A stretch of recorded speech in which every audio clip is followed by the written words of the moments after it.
Response pending by PFMS. अगर आपका भी स्टेटस ऐसा कुछ शो हो रहा है तो आपका स्टेटस वेरीफाई होगा या रिजेक्ट होगा, ऐसे कई सवाल आ रहे हैं छात्रों के जहन में, क्योंकि उनके स्टेटस में ये चीज़ कॉमन है और सभी छात्र हताश भी हैं, परेशान भी कि कहीं ऐसा तो नहीं कि हमारे फॉर्म को डिस्ट्रिक्ट स्कॉलरशिप कमेटी से रिजेक्ट कर दिया जाए। सारी चीज़ों को बताने वाला हूँ जेन्युइन तरीके से। समाज कल्याण विभाग के अधिकारियों का क्या कहना है इस सवाल पे वो भी बताऊँगा। साथ ही इन कैटेगरी के जो बच्चे हैं उनकी स्कॉलरशिप तेज़ी के साथ भेजी जा रही है। तो कौन सा वो कैटेगरी है जिनके बच्चों को स्कॉलरशिप का लाभ बहुत ही ज़्यादा तेज़ी के साथ मिल रहा है, सारी चीज़ों को कवर करूँ उससे पहले नीचे देखो सब्सक्राइब बटन दिख रहा होगा, उसको प्रेस कर दो। प्रेस कर दिए, चलो अब बेल आइकन के भी बटन को दबा देना जिससे कि कोई भी इन्फॉर्मेशन आपसे मिस ना हो। तो फिर देरी किस बात की, चलिए वीडियो को शुरू करते हैं। और आपको सारी आज जो डेट है वो है 3 मार्च 2025 और आपको मैं दिखा रहा हूँ कि 2 मार्च को भी छात्रों का काफ़ी तेज़ी के साथ फॉर्म जो है उसको डिस्ट्रिक्ट स्कॉलरशिप कमेटी से वेरीफाइड किया गया। तो आप लोग भी अपना यूपी स्कॉलरशिप का स्टेटस ज़रूर से देख लें। जनरल हो, ओबीसी हो, SC ST, it doesn't matter, सभी छात्रों का जो फॉर्म है उनके स्टेटस पर तेज़ी के साथ फैसला लिया जा रहा है। तो उनका स्टेटस बदल रहा है, या तो वेरीफाई हो रहा है या तो रिजेक्ट। तो मेरा आपसे अनुरोध है कि जाके एक बार अपना यूपी स्कॉलरशिप का स्टेटस ज़रूर से चेकआउट कर लें। कई बच्चे ऐसे हैं जिनका फॉर्म वेरीफाइड हो चुका है। एक बार आपका फॉर्म वेरीफाइड हो गया तो फिर आप जान जाओ कि 90% से अधिक चांसेस बढ़ जाते हैं आपको स्कॉलरशिप मिलने को लेकर, और रिजेक्ट हो गया तो फिर 10%। समझ गए? क्योंकि कुछ ऐसे भी रिजेक्शन होते हैं जिनको बाद में सही किया जा सकता है। तो इसीलिए मैंने आपसे कहा था कि इंस्टाग्राम पे फॉलो कर लेना, चैनल को सब्सक्राइब कर लेना।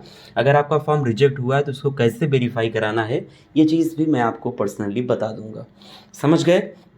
इसके अलावा कई ऐसे बच्चे हैं जो अलग अलग उनका कन्फ्यूज़न है, तो उनको मैं बता दूं कि यहाँ पे देखो ध्यान से, आप लोगों की इन्फॉर्मेशन के लिए काम का चीज़ है कि समाज कल्याण अनुभाग 3 के अनुसार संशोधित नियमावली में प्रख्यापित नियमानुसार सामान्य वर्ग, अन्य पिछड़ा वर्ग एवं अल्पसंख्यक वर्ग के छात्र छात्राओं हेतु प्रदेश भर में लगभग विगत वर्ष में आपका 50% से कम मार्क्स अगर आपका है, जैसे कि आप सपोज मानो बीएससी सेकेंड ईयर के बच्चे हो, आपको बीएससी फर्स्ट ईयर में ओवरऑल 50% से कम है, या फिर आप किसी भी कोर्स के हो, डजेंट मैटर, 50% से कम है तो चांसेस शून्य हो जाएंगी आपकी स्कॉलरशिप पाने को लेकर। हाँ, उससे ज़्यादा है तो चांसेस हैं स्कॉलरशिप आ सकता है। तो ऐसे में परेशान नहीं होना है। Pass promoted number less than 33 applicant where institution marks is same as student एवं करेंट स्टेटस में rejected by district scholarship committee प्रदर्शित हो रहा है। तो उन छात्र छात्राओं के विगत वर्ष में या तो जो परसेंटेज है वो 50% से कम है इसलिए ऐसा हो रहा है, या तो फिर जो है तमाम सारी चीज़ों में उन्होंने फॉर्म गलत भरा था। समझ गए? अगर कोई ऐसा बच्चा है जिसका 50% से अधिक है रिजल्ट पिछले साल का, उसके बाद भी ये स्टेटस शो कर रहा है, तो आप कमेंट सेक्शन में ज़रूर से बताइएगा। इसके अलावा कई और भी बच्चों के सवाल आ रहे हैं कि सर हमारा क्या होगा, हमारे स्कॉलरशिप के फॉर्म पर अंतिम निर्णय लीजिए, मतलब देखिए आप क्या हो सकता है। तो कई ऐसे भी बच्चे हैं जिनका फॉर्म डिस्ट्रिक्ट स्कॉलरशिप कमेटी से रिजेक्ट हो रहा है, और रिजेक्शन का वजह देखो, कोई खास वजह नहीं है। District scholarship committee reason self named income certificate, यानी कि इन्होंने अपने ही नाम का इनकम सर्टिफिकेट लगा दिया। लगाना होता है माता पिता के नाम का इनकम सर्टिफिकेट। इनकम सर्टिफिकेट किसका चाहिए होता है? माता पिता का, पेरेंट्स का। कुछ बच्चे अपना इनकम सर्टिफिकेट लगा दिए थे जिसके चलते उनके फॉर्म को रिजेक्ट कर दिया गया है। तो इसको सही करना अगर आप चाहते हो तो मैं बता देता हूँ इसी वीडियो में, पर्सनली बाद में बता दूंगा। देखो, आपको जाना है सिंपली समाज कल्याण विभाग, वहाँ एक एप्लीकेशन लिखना है, जो आपके माता पिता का इनकम सर्टिफिकेट है उसका एक ओरिजिनल फोटोकॉपी, एक एप्लीकेशन लिखना है जिसमें बताना है कि ऐसा ऐसा प्रॉब्लम है, गलती से हमने ऐसा कर दिया, कॉलेज ने सहयोग नहीं किया, कृपया करके आप इसे वेरीफाई करने का कष्ट करें जिससे कि हम स्कॉलरशिप का लाभ ले सकें, हमारी आर्थिक स्थिति सही नहीं है, ऐसा वैसा तमाम सारी चीज़ों को आप मेंशन आउट कर सकते हो। समझ गए?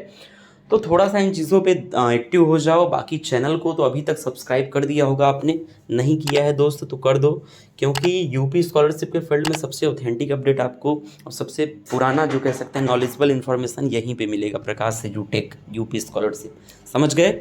चलो, 5 कमेंट्स को मैंने पिक किया है। देखिए, कई ऐसे बच्चे हैं जिनका पीएफएमएस पर अगर वो स्टेटस देखते हैं तो पेमेंट या तो फेल्ड है या तो रिजेक्शन है। समझ रहे हो, कुछ ही बच्चों का भेजा गया। तो नेक्स्ट वीडियो में मैं इस पर बात करूंगा कंप्लीट डिटेल में कि अगर आपका पेमेंट फेल हो चुका है, एनपीसीवाई मैपिंग कैसे कराना है, इन्हीं सब चीज़ों के रिगार्डिंग नेक्स्ट वीडियो बहुत जल्द शाम तक मैं चैनल पे ला दूंगा। निखिल गुप्ता का कहना है कि सर मेरा पीएफएमएस पे 2021-22 का डाटा दिखा रहा है, क्या स्कॉलरशिप आएगी? देखिए, अगर आपका पीएफएमएस पे 21-22 का दिखा रहा है, ये इंपॉर्टेंट नहीं है। आप यूपी स्कॉलरशिप का स्टेटस देखो, उसमें क्या दिखा रहा है। अगर उसमें आपका फॉर्म वेरीफाइड है तो हताश नहीं होना है, इंतज़ार करो 20 मार्च 2025, उसके पहले तक खाते में आपकी छात्रवृत्ति क्रेडिट कर दी जाएगी। सर मैं बीएससी में हूँ, मेरा पिछले सेमेस्टर में 53% है और मेरा डिस्ट्रिक्ट स्कॉलरशिप कमेटी से वेरीफाइड हो गया है, तो क्या पैसा आएगा? बिल्कुल आएगा, लेकिन दोस्त एक बार आप चेकआउट कर लो कि बीएससी फर्स्ट ईयर में ओवरऑल आपका क्या 50% या उससे कम तो नहीं बन रहा है। अभी इसी के रिगार्डिंग मैंने स्टार्टिंग में ही देखो डिस्कस किया था ना, बताया था सारी चीज़ों को। तो अगर 50% या उससे अधिक है तो हताश नहीं होना है, वेरीफाइड हो गया है तो चांसेस मोस्ट प्रोबेबल है कि आपकी स्कॉलरशिप जो है वो आपके खाते में क्रेडिट कर दी जाएगी। 3-4 और कमेंट्स पे मैं बात कर लेता हूँ। विशाल का कहना है कि मेरा स्कॉलरशिप फॉर्म वेरीफाइड हो चुका है, पीएफएमएस पे शो कर रहा है स्टेटस, बस 2022 तक का ही शो कर रहा है, क्योंकि नया स्टेटस जो है अभी आपका पैसा भेजा नहीं गया, इसलिए नया कुछ ट्रांजेक्शन शो नहीं कर रहा है। एक और कमेंट है, मैंने 13/2/25 को जमा किया था, अभी तक फॉरवर्ड नहीं हुआ है कॉलेज से। SC DElEd student current status not showing. तो एक काम करो ना, आप अपने कॉलेज में बात कर लो, कॉलेज वालों से कहो भैया डाटा फॉरवर्ड करो जिससे कि स्कॉलरशिप आए, वरना फीस नहीं जमा कर पाएंगे हम। समझ गए? इसके अलावा यहाँ पे आप देख सकते हैं, लगता है गवर्नमेंट का फंड खत्म हो गया। नहीं दोस्त, फंड तो अभी है, अभी तो जनरल के कई ऐसे बच्चे हैं जो कि स्कॉलरशिप नहीं पाए हैं। सबसे ज़्यादा एक कैटेगरी है जिनकी स्कॉलरशिप भेजी जा रही है, वो है ओबीसी के बच्चे। तो ओबीसी के बच्चों की मैक्सिमम जो है वो स्कॉलरशिप भेजी जा रही है as compared to other categories. लेकिन बाकी कैटेगरी वालों को भी हताश होने की ज़रूरत नहीं है, उनकी भी स्कॉलरशिप चंद दिनों में भेज दी जाएगी। चलो, तो फिलहाल के इस वीडियो में इतना ही। वीडियो अगर 1% इन्फॉर्मेटिव लगा हो तो वीडियो को लाइक कर देना, एक जेन्युइन कमेंट करना, साथ ही इस वीडियो को दोस्तों में या फिर अपने फ्रेंड सर्कल में, कॉलेज के व्हाट्सएप ग्रुप में ज़रूर शेयर करना, जिससे कि उनकी भी हेल्प हो सके। जय हिंद।